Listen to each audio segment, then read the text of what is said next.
Ադրբեջանի արտաքին գործերի նախարար Ջեյհուն Բայրամովը հայտնել է, թե Հայաստանն ու Ադրբեջանը ավարտել են բանակցությունները խաղաղ համաձայնագրի տեքստի համաձայնեցման շուրջ։ Նա նշել է, որ Հայաստանն ընդունել է Ադրբեջանի առաջարկները, անգամ վերջին երկու կետը, որոնք քննարկում էր երկար ժամանակ, դրանք էին միջազգային հայցերի հետ քաշումը, սահմանային երրորդ երկրների զորքերի չտեղակայումը։ Բայց տեքստի շուրջ բանակցությունների ավարտը ընդամենը մի մասն է։ Մյուս մասը այդ խաղաղության պայմանագիր կոչվածի ստորագրման պայմաններն են, որոնք չափից շատ են և ամեն օր ավելանում են։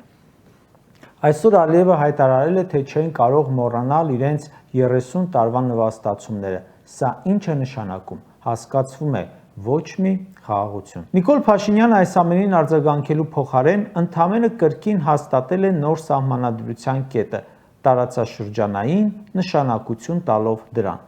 ինչով վերահաստատել է փաստացի, որ փոխվում է Ադրբեջանի պահանջով։